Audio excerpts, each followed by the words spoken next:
Oke, selamat sore Bapak-Bapak dan Ibu. Bertemu lagi dengan kami, tim forexcmf.com, di webinar di sore hari ini.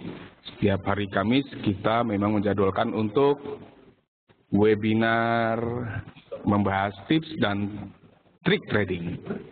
Selamat sore Bapak, saya sapa satu-satu ya, Pak Agus, Pak Andri, Ibu Deno, Bapak Dul Majid, Pak Erianto, Pak Kasman, Pak Lukman, dan Pak Wahyu. Sayang sekali Pak Rendi sepertinya belum bisa berhasil mengaktifkan audio beliau. Baik, kita mulai saja. Topik kita sore hari ini adalah menangkap peluang, tips tentunya, tips dan trik menangkap peluang dengan Bollinger Bands dan osilator. Oke. Ya, konsepnya adalah yang pertama kali kita harus pelajari konsepnya dulu. Sebenarnya bukan pelajari juga karena kita sudah mempelajari beberapa waktu lalu. Kita akan mengingat-ingat lagi, refresh lagi ingatan kita tentang Bollinger Band. Bollinger Band yang pada dasarnya merupakan indikator yang bersifat tren dan seringkali dijadikan rujukan untuk momentum entry point. Nah, 3 buah garis atau line yang ada pada Bollinger Bands dijadikan rujukan, area rujukan untuk entry dan exit atau stop dan juga target. Stop itu maksudnya stop loss ya, target tentu adalah target profitnya. Dan osilator yang kita gabungkan dalam bisa dikatakan sistem trading ini, itu bertindak sebagai konfirmator dari sinyal-sinyal yang muncul.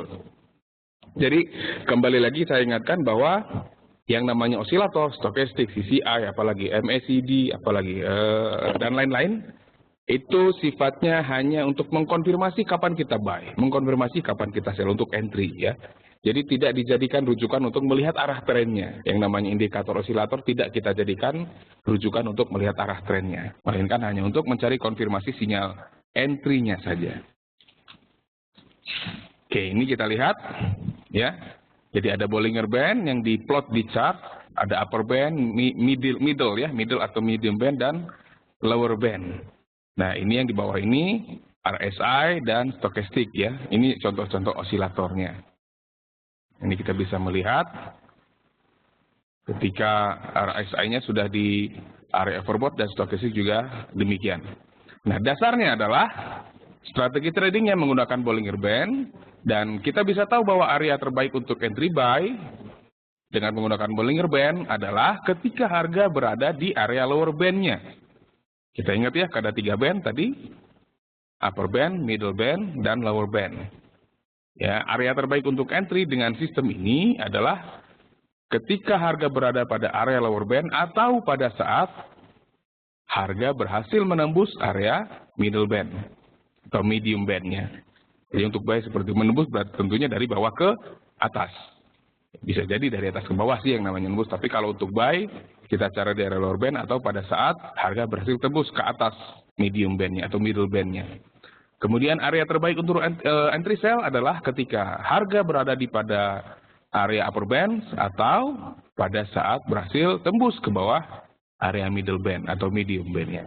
Nah, kita ulang lagi, saya sudah jelaskan tadi bahwa osilator sebagai konfirmator dari sinyal yang muncul. Konfirmasi sell, sinyal sell yang muncul dari osilator adalah ketika indikator tersebut berada pada area overbought. Dan sebaliknya, konfirmasi sinyal buy adalah ketika indikator tersebut yang terbaik ya tentunya ya, berada di area oversold. Seperti itu. Jadi untuk mencari sinyal sell yang baik, yang diupayakan yang paling valid adalah ketika indikatornya overbought. Kalau oversold, kita carinya sinyal buy. Nah, ini penerapan strateginya seperti ini. Oke, kita bisa lihat. Oke, kita bisa melihat bahwa di sini harga turun, berada di area lower band. Kemudian ada sinyal bullish dari stokastik. Anda bisa pilih atau stokastik atau mau RSI, Anda boleh pilih. Naik, ketika dia di middle band, ada sinyal sell, dia turun. Di lower band ada sinyal buy, dia naik lagi. Di upper band ada sinyal sell dari stokastik, dia turun dan selanjutnya. Jadi yang ini area sinyal selnya, ini area sinyal buy-nya. Ada yang biru, ada yang merah. Suara saya terputus-putus ya? Oke, maaf. Saya akan coba cek lagi. Sepertinya tidak ada masalah di internet kita, Pak. Nah, oke, mungkin koneksi internet kita agak ada gangguan mungkin ya. Saya kurang tahu apa sebabnya, tapi kalau suara saya terputus-putus, itu harusnya mestinya adalah ada kendala di koneksi internet. Entah itu di koneksi internet kami, atau di koneksi internet Pak Arianto. Dari laporan Pak Wahyu sudah lancar, dari Pak Lukman lancar, dari Pak Arianto sudah lancar lagi. Oke, kita lanjutkan. Oke, jadi sebenarnya Anda bisa memilih sebenarnya. Anda mau pakai RSI saja, atau Anda mau pakai stokastik saja. Tidak ada masalah, karena dua-duanya sudah bersifat osilator. Ini ada perbandingan ya, kita lihat pembandingnya. Bahwa keunggulan RSI adalah ketika dia memberikan sinyal itu cukup jarang muncul. Justru sinyal yang cukup jarang muncul itu bisa jadi kelebihan atau kelemahan. Semakin jarang sinyalnya muncul, itu biasanya validitasnya semakin tinggi. Tetapi kelemahannya adalah ya banyak peluang-peluang yang terlewat. Nah, kalau stokastik, dia sinyalnya lebih cenderung dengan pengaturan yang standar ya. Dia sinyal yang muncul cenderung lebih sering, lebih banyak. Akurasinya pun cukup bagus sebenarnya. Cuman kita harus pandai-pandai melihat situasinya. Nah, seperti yang pernah saya sampaikan beberapa waktu lalu, penggunaan Bollinger Band dan stokastik osilator itu efektif ya, atau dia mencapai performa puncaknya ketika pasar dalam keadaan cenderung sideways. Jadi ketika dia trending, bukan berarti tidak bisa dipakai. Kalau stokastik tetap bisa dipakai ketika trending pun. Cuman kita harus bisa melihat arah trennya. Kalau arah trennya adalah downtrend, kita cari sinyalnya sinyal sell. Sebaliknya kalau arah trennya adalah uptrend, yang kita cari adalah sinyal buy. Oke, jadi sebenarnya cukup sederhana sistem atau cara analisa menggunakan Bollinger Band dan osilator. Kalau saya menyarankan Anda memilih salah satu. Jadi kalau di sini saya membuat ada 2 osilator, RSI dan stokastik, bukan berarti Anda harus memakai dua-duanya. Cukup salah satu saja, RSI saja atau stokastik saja. Kalau Anda mau tambah satu lagi, mungkin bisa tambah CCI. Atau mungkin bisa tambah indikator lain, misalnya volume misalkan. Tapi untuk pembahasan kita kali ini, saya menitik beratkan di osilator saja. Nah, kalau saya lebih, CCI boleh Pak Lukman, boleh CCI. Jadi stokastik plus CCI misalkan, jangan stokastik plus RSI. Walaupun CCI itu sekarang sudah dimasukkan ke keluarga osilator ya, tetapi dia pada dasarnya adalah untuk mengukur kekuatan trennya, untuk mengukur kekuatan tren CCI, bukan stokastik. CCI untuk mengukur kekuatan tren. Tapi kalau stokastik itu untuk titik beratnya mencari sinyal entry. Nah, jadi kalau mau digabungkan mungkin stokastik dengan CCI, jangan stokastik dengan RSI karena keduanya memiliki fungsi yang sama sebenarnya. Nah, jangan sampai nanti begini, kalau kita sama-sama menggunakan stokastik dengan RSI disatukan, nanti takutnya kita cenderung untuk menunggu konfirmasi dari kedua indikator tersebut. Nah, padahal belum tentu selalu muncul bersamaan. Dari Pak Abdul Majid, periode Bollinger Band yang dipergunakan berapa? Kita selalu menggunakan periode yang default, Pak, yang settingan standarnya. Jadi tidak ada permainan angka di sini. Jadi kita pakai defaultnya berapa, standar berapa, gitu kita pakai. Nah, kami percaya bahwa ada alasan kenapa pencipta indikator tersebut menggunakan angka-angka tersebut. Dan kita belum sejauh itu. Pembahasannya belum sejauh itu. Untuk sementara kita pakai yang default saja. Begitupun bukan berarti Anda tidak boleh mengubah-ubah periode yang dipakai di indikator-indikator Anda. Boleh saja.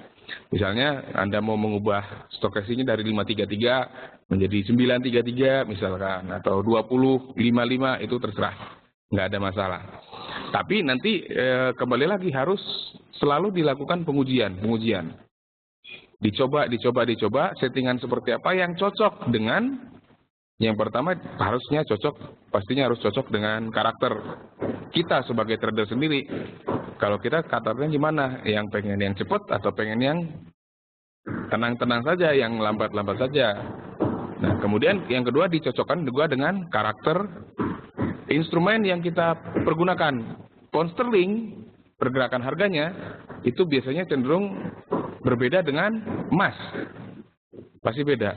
Kalau emas itu kan terkenal swingnya lebar-lebar, range-nya besar-besar dalam satu hari. Kalau pound sterling tidak sebesar emas misalkan, atau pound sterling USD terhadap euro yen misalnya, itu kan berbeda-beda karakternya.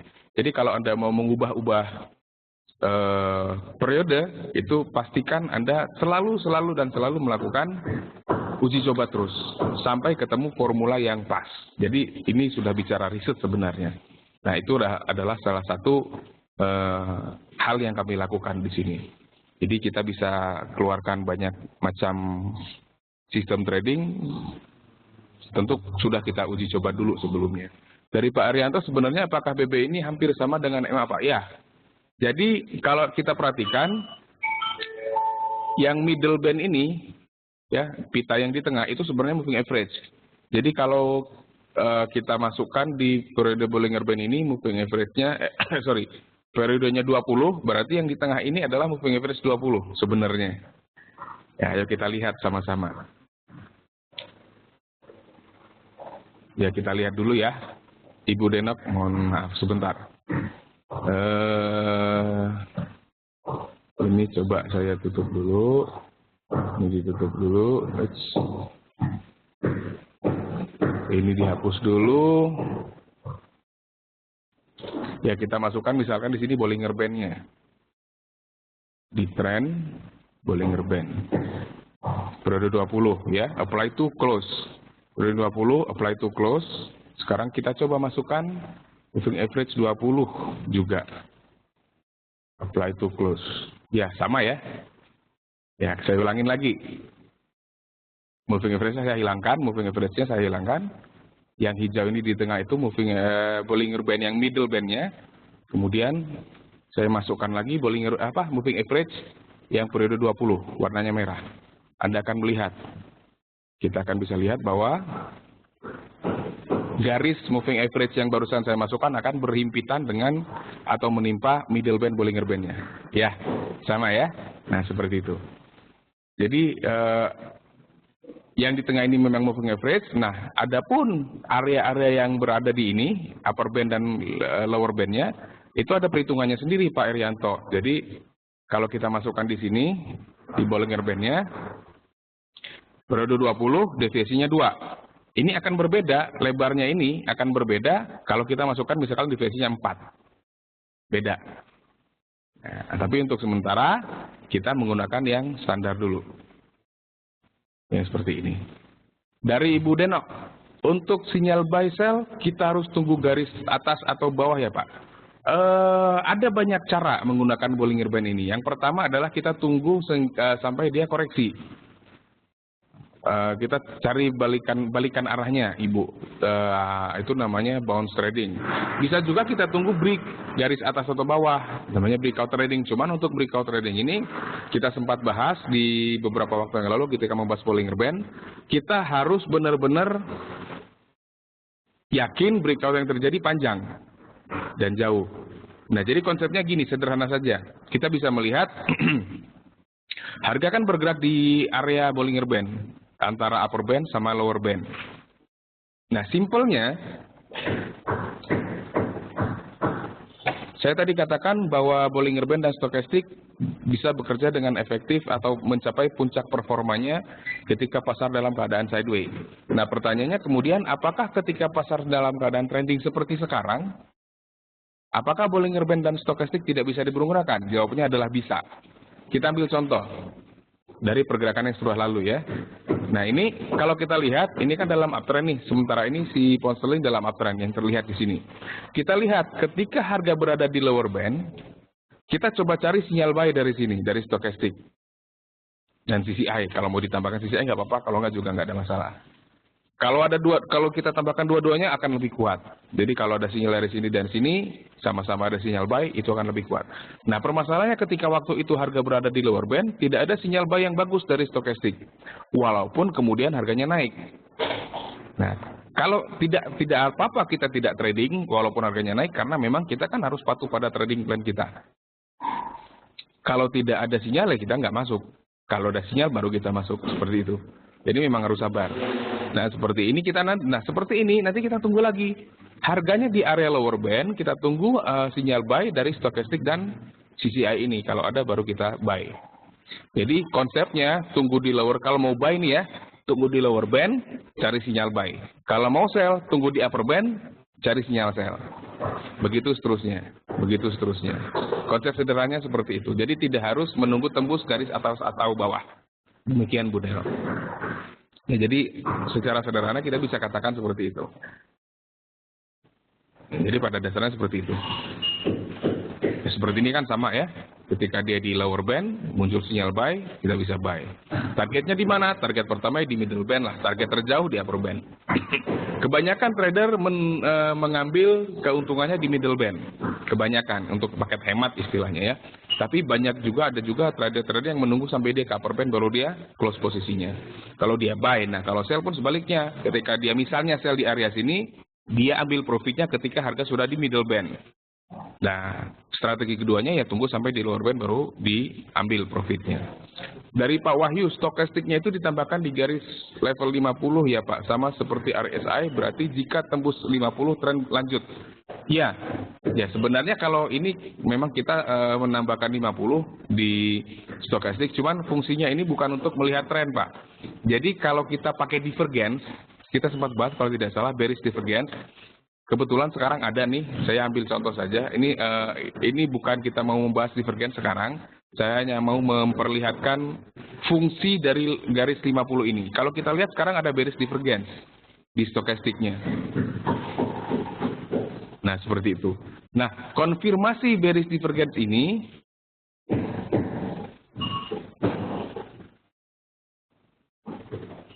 adalah ketika stokastik tembus ke bawah garis 50. Kalau ini kan dia 40 sama 54 kan, berarti belum dua-duanya tembus. Belum terlalu confirm bearish divergence-nya. Jadi fungsi 50 itu kalau di stokastik Pak. Dari Pak Irianto, manakah yang lebih efektif kita pakai MA daripada BB? Masalah efektif atau tidak efektif itu sebenarnya tergantung pada masing-masing trader Pak. Jadi tidak ada sistem yang lebih bagus daripada sistem lain sebenarnya. Pada dasarnya tidak ada. Semua sistem sama bagusnya dalam artian sama-sama memiliki kelebihan, tapi tentu juga sama-sama memiliki kelemahan. Pasti seperti itu. Nah, masalah efektif atau tidak itu akan tergantung pada satu, style si trader tersebut. Kedua adalah kepada di instrumen mana yang dia pergunakan. Dan ketiga, pada keadaan pasar seperti apa sistem itu dipergunakan. Contoh seperti ini, contoh Bollinger Band plus Stochastic itu bisa efektif, saya bilang tadi, paling efektif dipergunakan di pasar sideways, pertama. Yang kedua, ini efektif bagi orang-orang yang menggunakan sistem bounce trading, artinya dia nunggu sampai ke support atau resisten, dia cari sinyal buy atau sell, baru dia masuk buy. Dan selalu mengikuti arah tren. Jadi kalau trennya up dia buy, kalau trennya down dia sell. Sementara untuk breakout trading, Bollinger Band dengan sistem Bollinger Band plus Stochastic ini tidak terlalu efektif sebenarnya, walaupun bisa-bisa saja kita manfaatkan. Begitu. Nah, yang ketiga, yaitu tadi situasi pasar ya. Tadi style, kemudian instrumen, atau instrumennya juga di mana kita pakai. Mungkin dalam sistem ini tidak cocok untuk dipakai untuk instrumen-instrumen yang memiliki swing yang sangat besar dan volatilitas yang sangat tinggi. Misalnya mungkin sterling yen mungkin tidak akan terlalu efektif. Saya tidak mengatakan tidak akan bisa profit, tidak, tapi kita bicara efektivitasnya. Nah, jadi efektivitasnya adalah untuk instrumen-instrumen yang tidak memiliki volatilitas terlalu besar. Misalkan sterling dia volatile, tapi dia tidak terlalu seperti sterling yen atau euro sterling kecil. Sterling yen misalkan ya, seperti itu. Di emas juga cukup bagus sebenarnya. Jadi tergantung pada style tradernya, tergantung kepada kondisi pasarnya kalau bicara efektivitas. Begitu Pak Irianto. Moving average efektif atau tidak moving average? Efektif, cuman kan kita bisa tahu bahwa ketika pasar sideways moving average tidak lagi efektif. Jadi punya kelebihan, punya kelemahan masing-masing. Dari Pak Kasman, untuk BB bagusnya di time frame berapa? Nah, ini pertanyaan yang menarik Pak.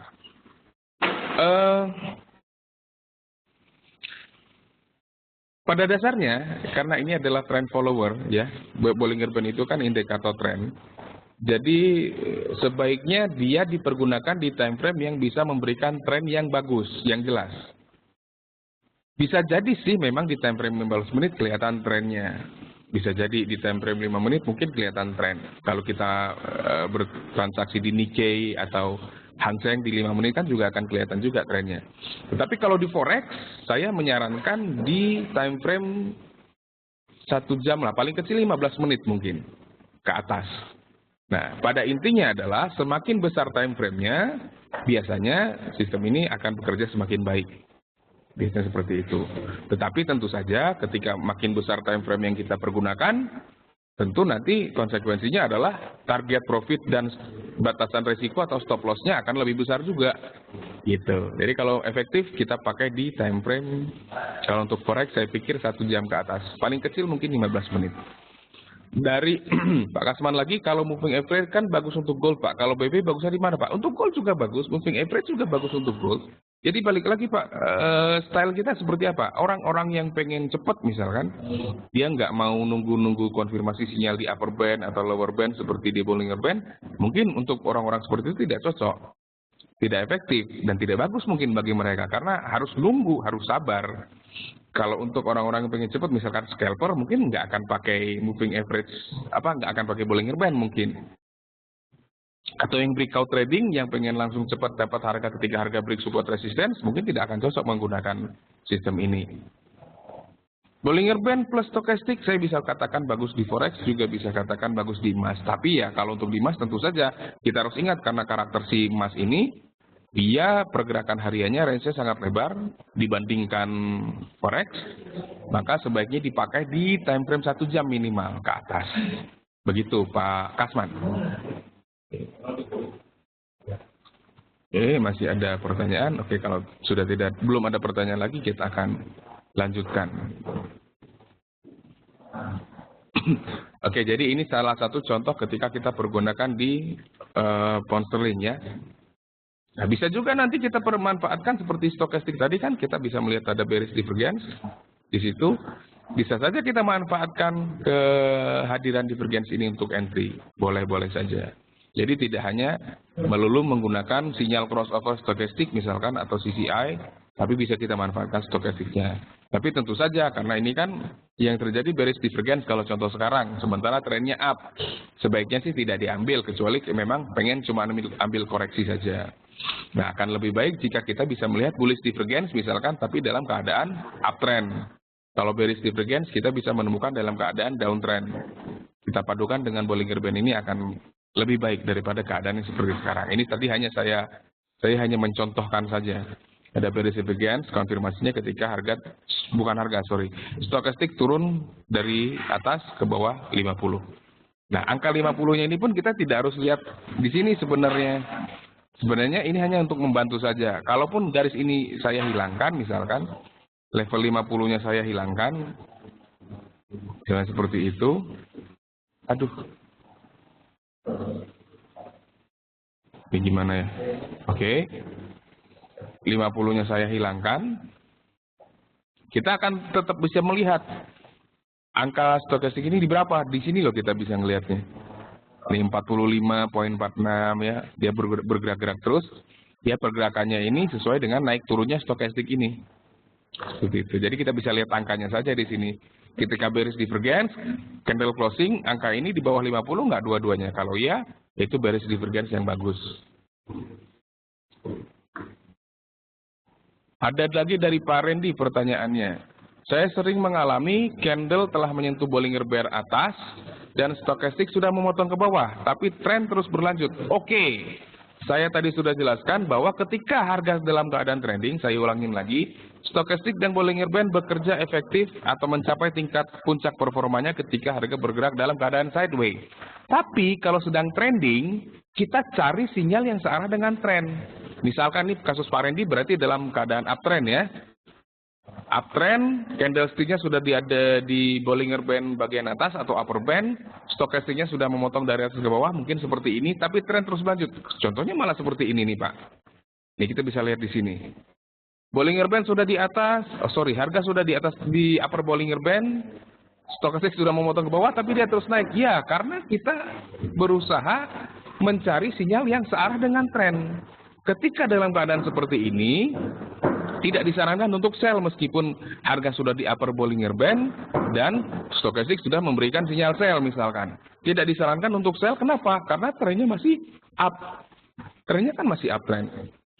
Dalam trading, sistem apapun yang kita gunakan, sebaiknya kita mencari sinyal atau mencari posisi trading yang searah dengan tren. Dengan demikian, kalau trennya sedang uptrend, kita cari sinyal buy-nya saja atau kondisi buy-nya saja. Misalkan dalam keadaan seperti ini, berarti kita tunggu sampai harga di lower Bollinger Band dan ada muncul sinyal buy dari stokastik. Sebaliknya, kalau dalam keadaan downtrend, misalnya seperti ini ya. Coba kita set di sini Bollingernya. Oke.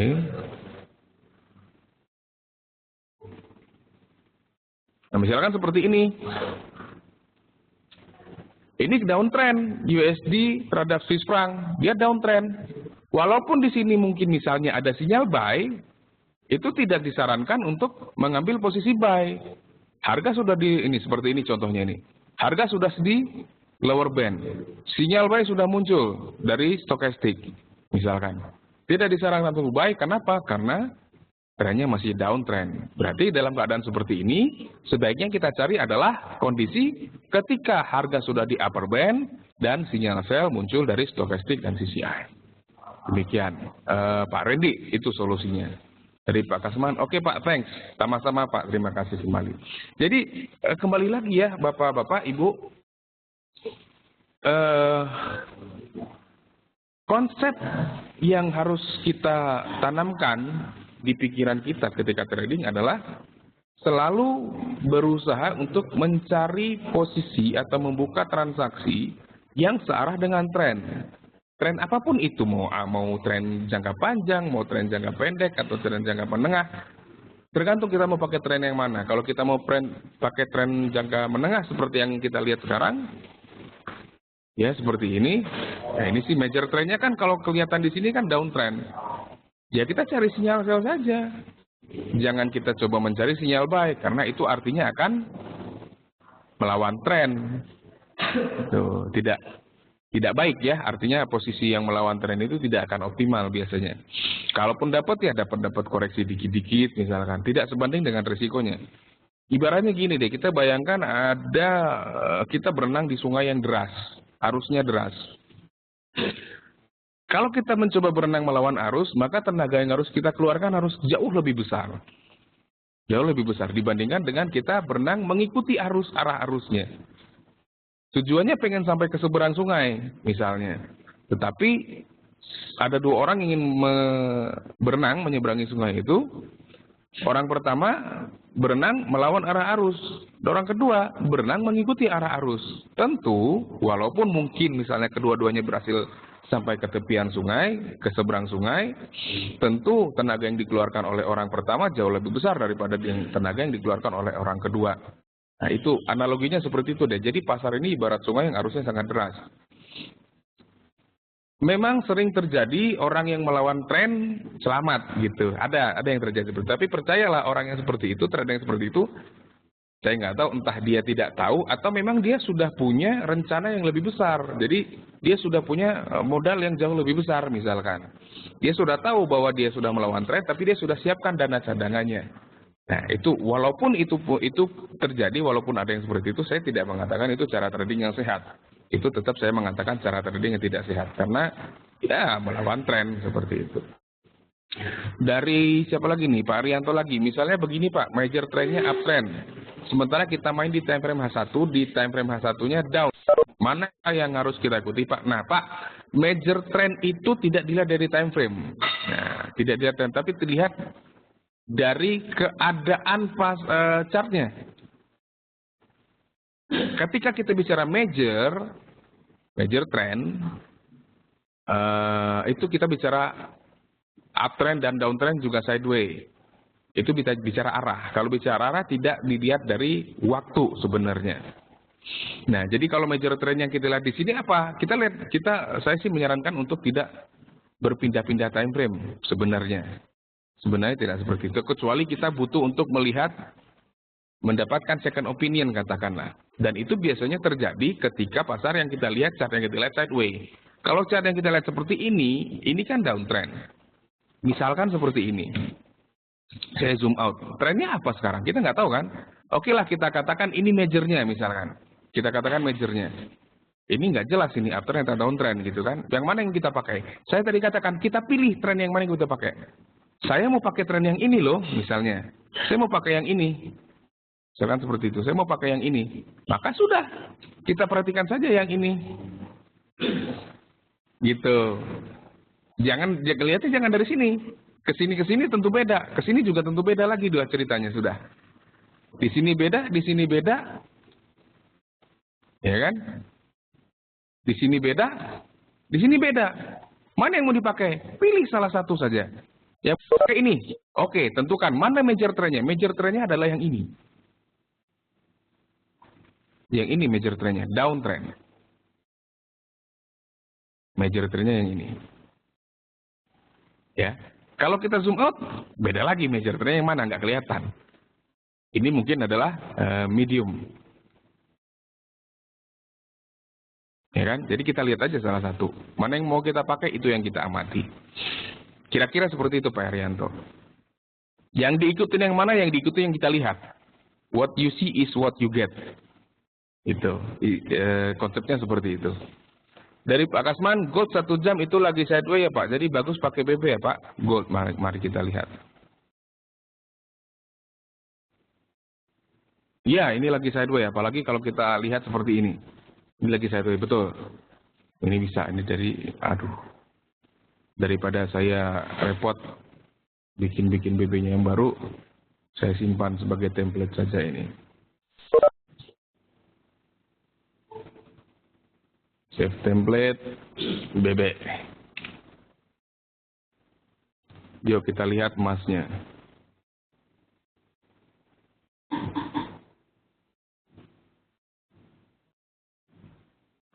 Ya, ini sideways dan bagus menggunakan BB.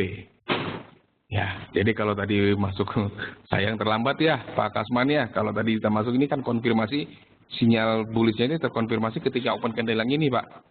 Tadi saya katakan target pertamanya biasanya orang pakai yang middle band. Itu udah dapat Pak. Lumayan tuh. Itu. Dari Pak siapa lagi? Pak Abdul Majid. Pak kalau di D1 bear, tapi kalau di H1 bull gimana Pak? Harus ke mana? Kalau saya main di D1 harus tinggal sinyal sell di D1 ya Pak. Sebaiknya begitu Pak. Jadi saya katakan tadi pilih atau ikut yang mana yang dipilih. Ikutlah yang mana yang dipilih. Gitu. Ikutilah yang mana yang dipilih. Seperti itu. Kalau trading begitu. Dari Pak Kasman, iya Pak. Oh iya benar Pak. Itu kan? Jadi seperti itu. Nah nanti kita tunggu lagi. Kalau gold gimana? Kita tunggu nanti harganya di sini. Di upper band. Ada sinyal sell, kita sell. Karena ini lagi sideways, lagi enak-enaknya nih. Si apa? Gold ya. Oke, makasih Pak. Sama-sama Pak Abdul Majid. Jadi gini, ini cukup banyak pertanyaan mengenai time frame ya. Sebenarnya mau kita pakai multi time frame, mau kita pakai single time frame, sebenarnya konsepnya sama saja. Konsepnya sama. Sebab nanti semuanya akan jadi satu. Sebenarnya ujung-ujungnya kita cari sinyal sell atau buy. Konsepnya sebenarnya sama. Tapi memang ada beberapa hal yang harus dilakukan ketika menggunakan multi time frame. Hanya saja itu tidak akan kita bahas sekarang karena apa? Karena sifat multi time frame analysis itu sebenarnya bisa dikatakan tambahan ya, tambahan. Jadi misalnya gini Pak, saya mau trading nih misalkan, saya lihat emas nih misalkan, saya melihat ini trennya sideways, ya trennya sideways. Saya pengen tahu nih sebenarnya sideways-nya ini ini sideways trennya yang jangka pendek, jangka panjang atau gimana nih sebenarnya? Saya cuma mau tahu ketika itulah saya melihat pandangan yang lebih jauh. Oh masih sideways. Saya cukup zoom out saja sebenarnya. Nggak perlu ganti time frame-nya. Cukup zoom out saya akan melihat, oh ini sideways. Nah, Kondisi ini akan terlihat lebih pendek kalau kita pakai time frame 4 jam. Coba kita lihat.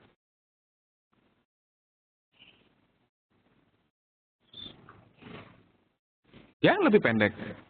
Jadi sebenarnya sama saja yang dilihat di 1 jam ya ini, yang dilihat 4 jam yang ini sama saja sebenarnya. Nah, kalau saya mau lihat yang lebih besar lagi, saya tinggal zoom out lagi sekali lagi. Nah, ini dari sini ke sini.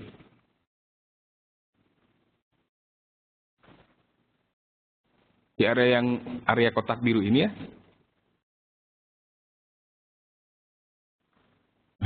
Sebentar. Ini akan terlihat lebih pendek kalau kita pakai 4 jam. Apalagi 1 jam. Tuh, akan terlihat lebih kecil. Nah, jadi kita mau pakai yang mana? Itu terserah kita mau pakai yang mana. Nggak akan ada yang menyalahkan. Selama apa? Selama konsep-konsep mengenali trennya kita aplikasikan dengan baik. Ya, kalau uptrend 2 puncak makin tinggi, 2 lembah makin tinggi, downtrend 2 puncak makin rendah, 2 lembah makin rendah, sideways, acak, kadang makin tinggi, kadang makin rendah, itu kita aplikasikan benar-benar di chart yang kita lihat. Begitu. Bicara masalah time frame, itu sebenarnya tambahan saja sebenarnya. Dari Pak Andika, BB Bapak periodenya berapa? BB kita yang periodenya standar Pak, 20. Deviasinya juga 2. Dari Pak Andika, kok candlenya tembus lower bandnya jauh banget ya? Kalau default kan 12, enggak, defaultnya 20 Pak. Reset tuh, 20. Reset lagi, tetap 20. Defaultnya 20 Pak. Defaultnya 20. Nggak tahu Bapak pakai MetaTrader yang mana, saya nggak tahu. Tapi kalau di MetaTrader yang saya pergunakan, juga di MetaTrader yang lain-lain, yang dari induknya langsung, yang dari MetaQuotes, defaultnya 20. Nggak tahu saya kalau yang default 12 di Meta yang mana, saya nggak tahu. Di platform yang mana. Kok candle tembus lower band jauh banget ya? Ini karena memang apa ya? Nggak tahu saya kenapa tembusnya jauh sekali. Jadi gini, ketika kita bicara analisa teknikal, sebenarnya kita tidak perlu pusing-pusing mengetahui apa penyebab harga bergerak naik atau turun sebenarnya. Because price action discount everything. Karena itu. Jadi kita nggak perlu pusing-pusing, ada apa nih? Oh, udah kejadian kok baru pusing mikirin ada apa, ngapain, nggak perlu, udah kejadian, let it go gitu kan. Let it gone be bygone katanya. Sudah biarin aja.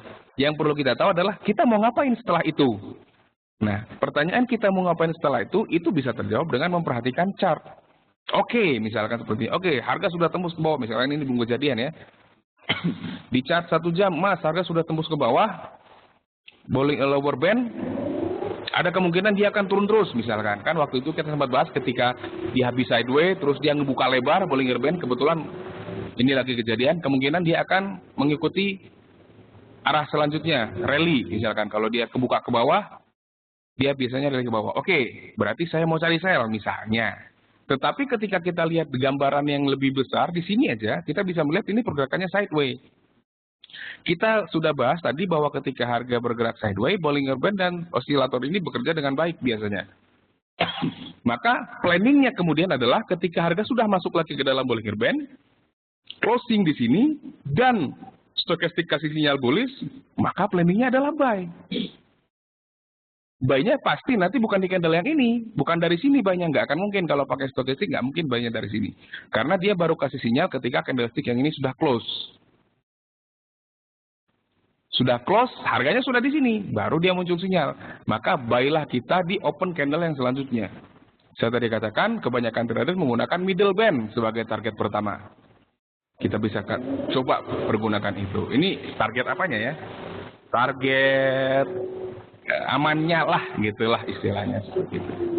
Nah, begitu ceritanya. Jadi dalam analisa teknikal, kecuali kalau nanti kita belajar mempelajari masalah analisa fundamental, itu beda lagi ceritanya. Tapi dalam analisa teknikal, kita sebenarnya, bukan sebaiknya, sebenarnya tidak perlu pusing-pusing memikirkan mengapa harga turun jauh sekali, mengapa harga naik jauh sekali. Karena toh udah terjadi.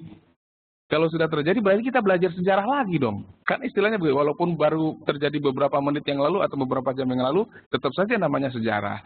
Karena sudah terjadi. Seperti itu.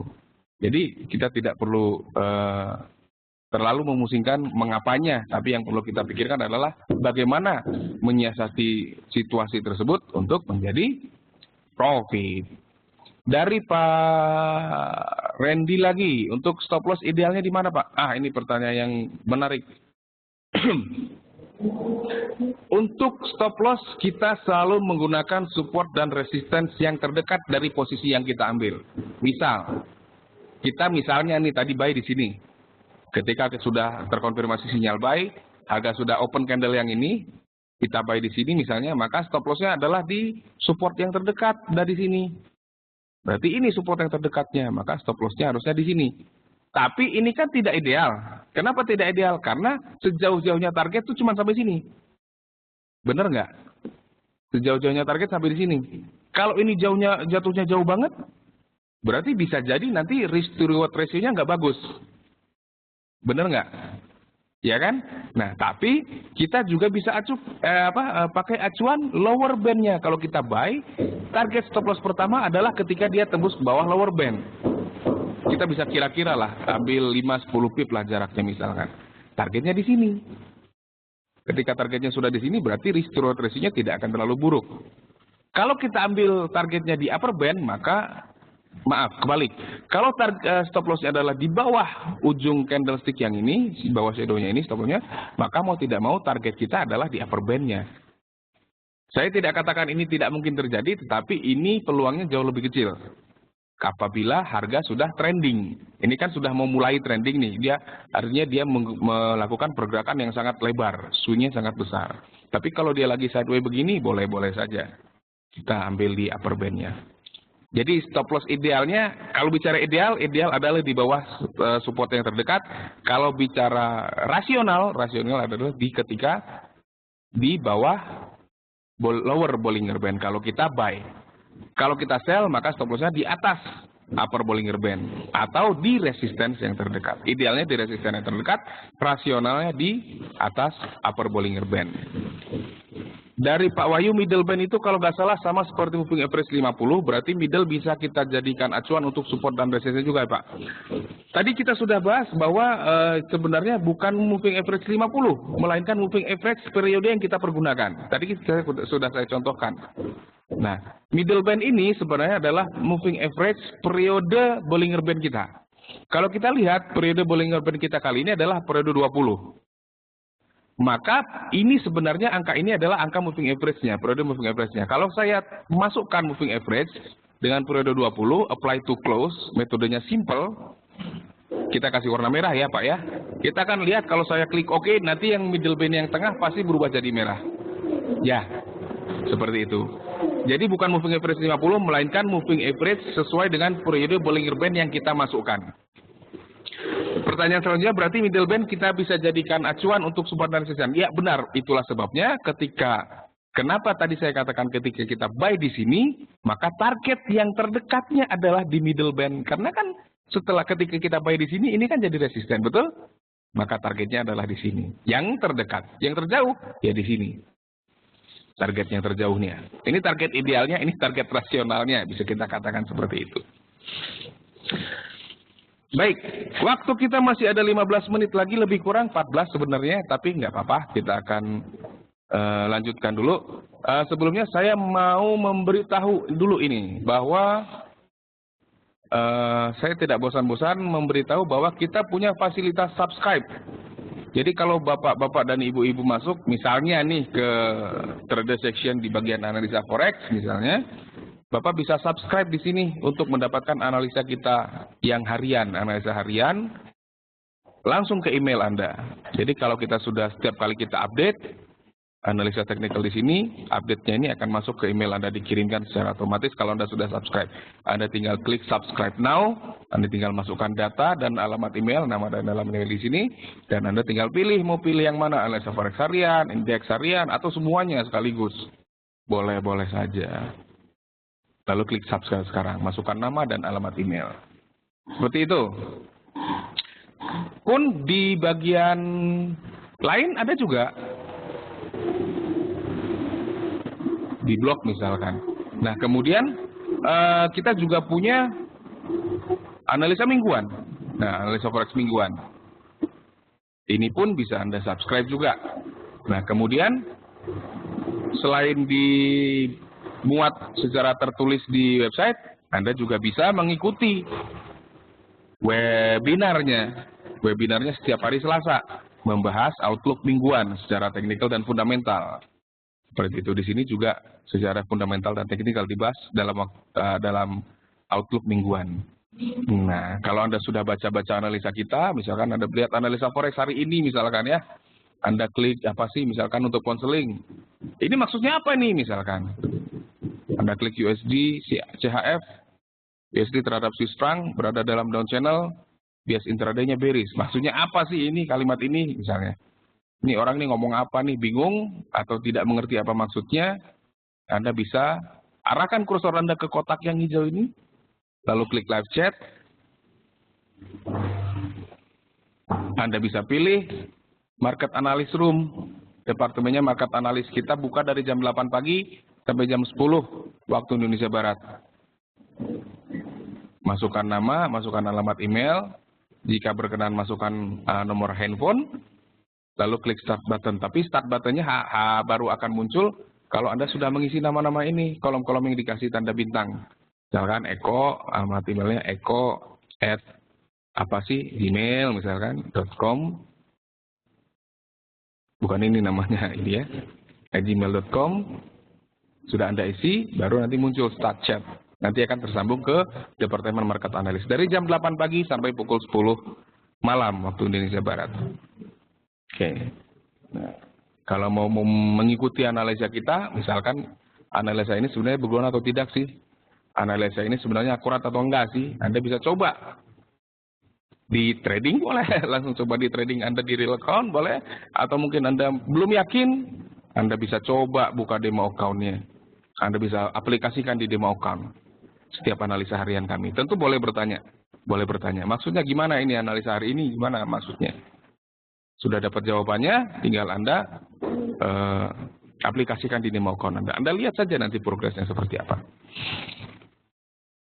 Oke, mungkin ada pertanyaan lain dari Bapak-Bapak, Bapak Wahyu, Bapak Lukman, dari Ibu Deno. Pak, untuk lihat aturan spread, fee dan rule-nya Forex CMF di mana, Pak? Anda bisa masuk ke website induknya dulu, forexcmf.com. Ya, kita tunggu sampai muncul. Anda bisa lihat di trading, dan Anda bisa lihat di forum, di produknya. Misalkan mau lihat produk untuk forex, spread, fee, mungkin komisi dan lain-lain, bisa lihat di sini. Nih, leverage-nya berapa, objeknya, transaksi, quote-nya, potong trading-nya, bisa lihat di situ. Bisa lihat di sini semuanya. Trading rule-nya dan trading fact-nya bisa dilihat di paling atas. Ya, bisa dilihat di sini. Jadi di forexcmf.com, Anda pilih bagian trading, pilih produk mana yang ingin Anda lihat, trading rule, trading fact, spread, segala macam bisa dipilih di sini. Demikian Ibu Deno. Dari Pak Abel, Pak, ada rencana webinar tentang pivot point. Untuk webinar tentang pivot point, kita kebetulan belum, ya. Pak Abel. Belum, untuk pivot point belum. Kita belum ada rencana situ. Tapi mudah-mudahan akan ada. Sebab kita juga sudah punya jadwal untuk sampai Januari kalau nggak salah ya. Sampai Februari malah kita sudah punya jadwal sampai Februari. Dan kita memang belum memasukkan pivot point ke situ. Tapi kalau memang banyak permintaan, nanti kita akan masukkan. Terima kasih masukannya Pak Abel. Dari Bu Deno, oh di gambarnya. Ya di gambar yang ini nih. Nah ini dan ini. Dari Pak Randy, Pak, ada tidak kumpulan rekaman webinar sebelumnya? Ada, Pak. Bapak bisa cari di YouTube dengan kata kunci Forex IMF. Jadi kalau Bapak masuk ke YouTube, misalkan, masuk YouTube, untuk melihat ini Anda bisa lihat www.foreximf.com/webinar, bisa lihat jadwal webinarnya. Ya, tanggal 2 Desember nanti ada kabar pasar sepekan. Tanggal 4-nya ada webinar tentang cara cermat kenali tren akan berlanjut. Nah, karena kan kita seringkali terbentur pada ini koreksi apa reversal kan gitu kan, banyak ya. Kita kira koreksi ternyata reversal. Banyak terjadi seperti itu. Nanti webinar tanggal 4 mudah-mudahan akan membahas itu. Dari Pak Oh, dari Pak Randy tadi ya, untuk melihat itunya, rekamannya Anda bisa lihat di sini Pak. YouTube, masuk saja ke YouTube.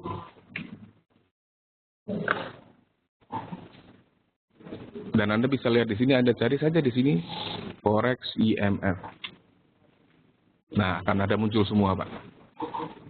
Yang sudah kita laksanakan, dan yang sudah kita publikasikan melalui YouTube. Dari Pak Arianto, Pak, sudah sampai di mana progres terobosan barunya, Pak? Oke, progres terobosan baru ini mungkin yang dimaksud Pak Arianto itu untuk semacam itu ya, alert atau pengingat ya, bukan alert, pengingat aja. Jadi memang benar bahwa Forex IMF sedang mengembangkan salah satu tool untuk bisa membantu para trader, terutama nasabah-nasabah kami, karena kami sadar bahwa tidak mungkin atau mungkin tidak semua nasabah kita bisa berada 24 jam di depan monitor. 24 jam jelas enggak lah ya, pasti ada tidur, makan, segala macam. Tapi dengan fakta itu kita tahu bahwa ada kalanya para trader itu kehilangan kesempatan untuk masuk posisi atau membuka posisi. Untuk masuk pasar kehilangan kesempatan karena mereka melewatkan konfirmasi sinyal yang muncul. Misalkan ada double bottom, ada double top misalkan yang kita bahas kemarin, atau mungkin ada divergence, atau pakai Bollinger Band dia sudah di upper band, sedang downtrend, harga sudah di upper band, dan muncul sinyal bearish di stokastik, divergence pula gitu kan. Tidak bisa melakukan transaksi, tidak bisa membuka posisi karena kebetulan sedang tidak berada di depan monitor. Nah, ini kita coba untuk membantu dengan mengembangkan semacam tool, aplikasi ya, mudah-mudahan akan berbentuk aplikasi. Jadi ada banyak pilihan sebenarnya di kepala kita, ada banyak pilihan apakah akan dalam bentuk SMS atau dalam bentuk aplikasi yang bisa menyertakan gambar misalkan atau video. Nanti kita sedang kembangkan, tapi arahnya nanti konsepnya adalah untuk membantu kalau Anda sudah berlangganan misalkan, Anda sedang di mana, di luar misalkan, lagi jalan-jalan, lagi shopping di mall misalnya.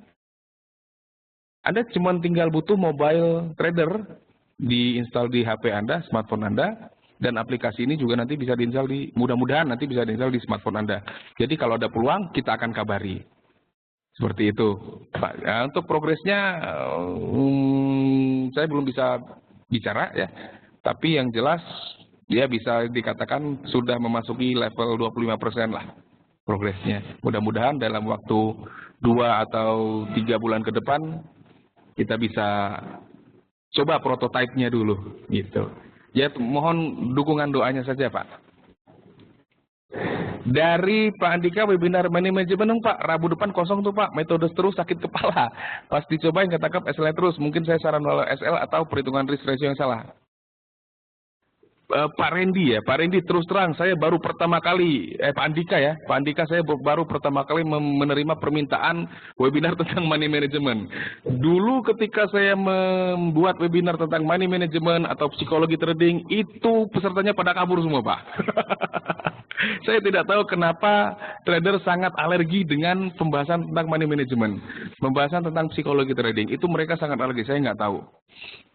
Nah, ini permintaan yang menurut saya sangat luar biasa. Berarti Pak Andika sudah menyadari bahwa strategi atau metode seperti apapun tidak akan berguna tanpa money management yang baik. Itu saya sepakat.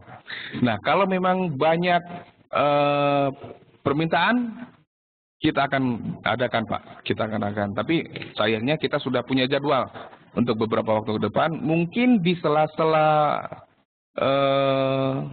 di sela-sela materi webinar yang reguler, kita bisa coba bahas tentang money management itu Pak.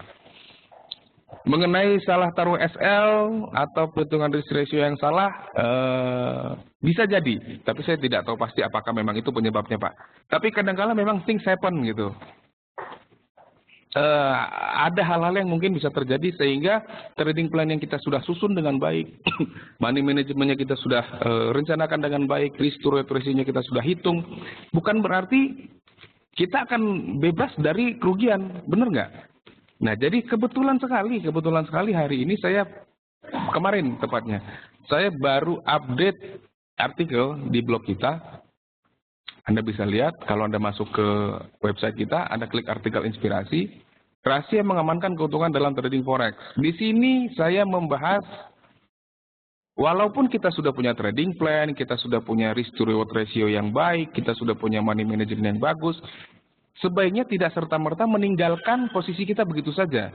Jadi tidak set and forget gitu loh. Jadi ketika kita sudah masuk, buy, sell, udah tutup, diam gitu. Sebaiknya tidak begitu. Saya tidak mengatakan tidak boleh, boleh saja, tapi resikonya yaitu tadi, harusnya sudah bisa untung, berbalik jadi rugi. Nah seperti ini. Jadi ada tips-tipsnya. Anda tetap harus keep in touch dengan pasar. Ada mobile trader, Anda bisa install di gadget Anda. Mudah-mudahan dalam beberapa waktu ke depan kita bisa bantu dengan reminder-reminder seperti yang saya katakan tadi. Kita kalau ada peluang kita kasih tahu kepada nasabah kita, kepada trader-trader, sehingga tidak terlewat. Seperti itu. Jadi memang money management sangat penting. Kan ada 3M dalam trading ya. Mind, method, and money. Mind, method, and money. Tiga-tiganya itu jadi satu. Nggak boleh satu-satu dia pakai.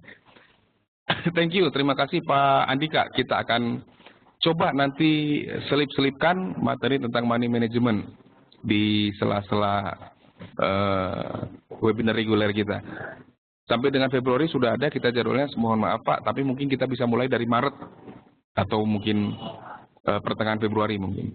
Dari Pak Wahyu, Forex IMF ini pernah tayang di TV ya Pak? Pernah tayang di TV Metro kalau nggak salah. Iya benar Pak, kita pernah di TV Pak.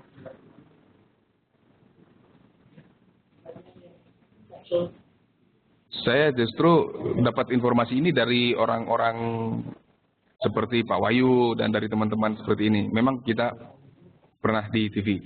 TV-nya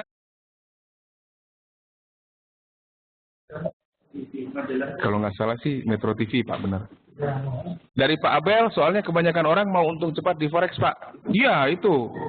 Padahal trading Forex ini bukan cara cepat kaya. Ini seperti halnya bisnis. Butuh perencanaan, butuh manajemen modal, sama saja dengan bisnis yang lain. Hanya saja memang pergerakan yang luar biasa cepat dan volume perdagangan yang tinggi itu membuat peluang keuntungan di Forex bisa dicapai jauh lebih cepat daripada di bisnis lain. Tetapi banyak yang tidak sadar bahwa dengan peluang yang sangat besar itu diiringi juga dengan risiko yang tidak kalah besarnya. Itulah sebabnya forexcmf.com mencoba untuk memberikan edukasi terus sehingga orang tidak terjebak. Jadi orang bisa trading, memanfaatkan peluang seoptimal mungkin dan meminimalisir risiko sekecil mungkin. Jadi kita sangat concern dengan masalah itu. Oke, waktu kita, ya betul Pak Andika, high risk high return, benar sekali. Tapi orang kebanyakan cuman melihat returnnya aja, risknya dilupakan. Jangan seperti itu. Kita akan coba kita akan coba untuk memberikan edukasi pada masyarakat pelan-pelan, perlahan-lahan, sedikit demi sedikit, sehingga nanti orang bisa trading dengan cara yang benar. Dari Pak Wahyu, biasanya Pak trading sudah meluas besar baru sadar akan money management, seperti saya contohnya. Ya, tapi itu masih mending Pak, masih mending sadar. Banyak yang tidak sadar, selama bertahun-tahun nggak sadar. Bertahun-tahun meluas besar berkali-kali nggak sadar-sadar, pengennya dapat gede, modalnya kecil gitu kan. Pengen dapat 100 juta, modalnya 5 juta. Wah itu mah mimpi di siang bolong Pak. Money management tetap nggak bisa bohong. Money managementnya nggak bisa bohong. Kalau kita pengen menargetkan untung yang besar, kita harus atur modal kita. Seperti itu. Oke. Bisa saja mungkin bisa suatu saat untungnya 100 juta. Mungkin bisa saja dari modal 50 juta misalkan. Atau modal 50 juta untung 1 miliar rupiah. Bisa saja. Tetapi saya bisa yakinkan itu kemungkinan besar, bahkan hampir yakin saya tidak akan dicapai dalam waktu yang singkat. Perlu waktu, perlu proses. Apakah mungkin? Mungkin. Ya bisa. Tapi apakah bisa dalam waktu yang cepat, misalkan 1 bulan, 2 bulan, dari 50 juta dari 1 miliar? Saya kira tidak. Kita butuh proses. Untuk itulah Forex IMF hadir untuk memberikan edukasi yang sebaik mungkin. Sebaik-baiknya, sebaik yang kami bisa kepada Anda semua. Oke, waktu kita sudah habis sebenarnya. Oke, terima kasih sekali lagi kepada bapak-bapak, ibu-ibu yang sudah berpartisipasi. Mohon maaf apabila ternyata mungkin banyak perkataan saya yang kurang jelas atau perkataan saya yang tidak berkenan. Sekali lagi terima kasih atas partisipasi dan pertanyaan-pertanyaan yang luar biasa sore ini. Saya sangat senang, terutama dari Pak Andika tadi yang minta money management. Itu bagus sekali, Pak. Nah, pesan saya hanya 2 dalam trading, selalu ikuti tren dan selalu gunakan stop loss. Selamat sore, sampai berjumpa lagi. Salam profit.